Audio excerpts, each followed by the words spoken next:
Hi. Hello, grade 1. Ngayon naman, mag-aral tayo sa ating lipunan. Tayo nang magsimula sa ating araling panlipunan.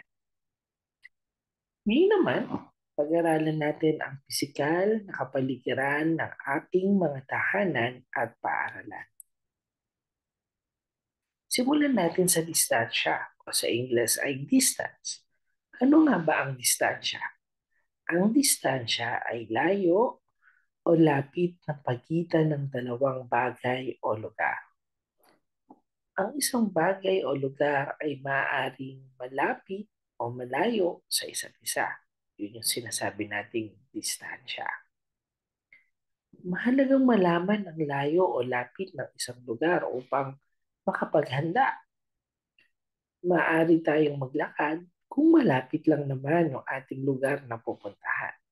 Kung malayo naman, kinakailangang sumakay tayo ng sasakyan dahil ito ay mahirap lakarin.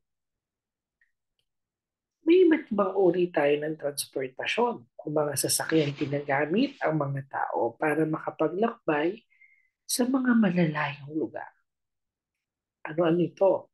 Kabilang dito ang eroplano, taxi, jeep, bus, tricycle, barko, at pedicab.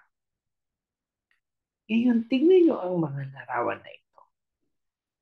Minsan mga larawan na ito ang magkakalapit. Alin naman sa larawan na ito ang magkakalayo. Naman, punta tayo sa direksyon dahil alam na natin ang distansya. Again, sabi natin, ang distansya ay lapit o layo ng isang lugar o ng isang bagay. Okay. Ano naman kaya ang direksyon? Ang direksyon ay ang kinalalagyan o kinaroroonan ng tao, bagay o lugar. May apat na pangunahing direksyon mga bata. Okay. Ang hilaga sa English ay north. Ang timog sa English ay south. Ang silangan sa English ay east.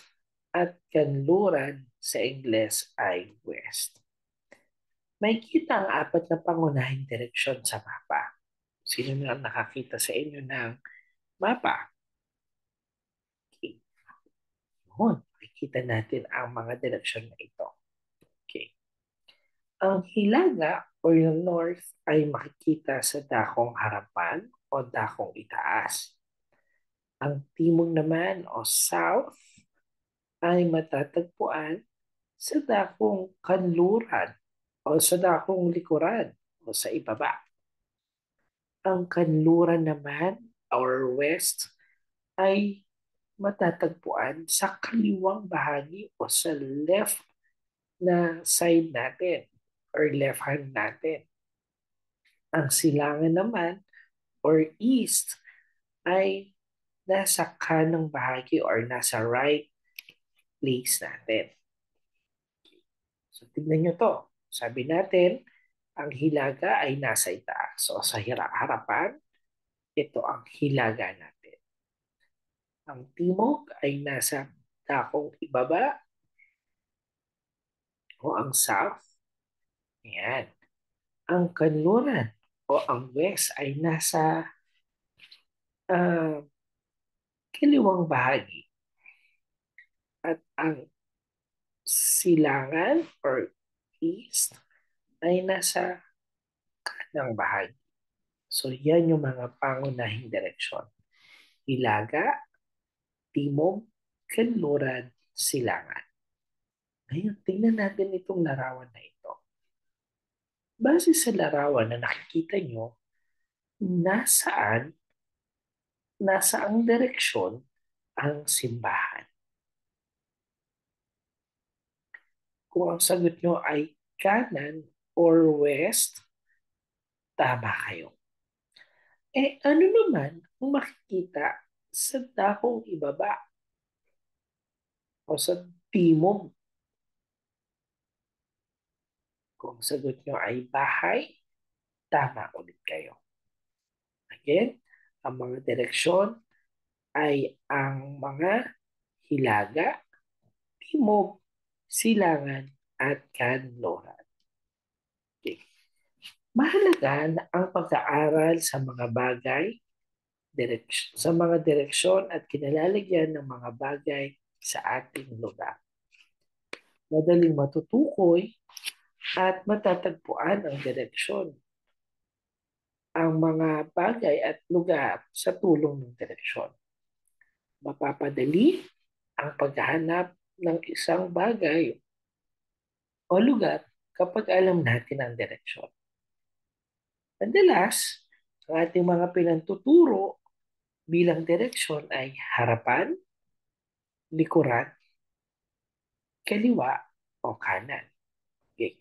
Harapan is to your front, likuran is back, kaliwa is left, at kanan ay right.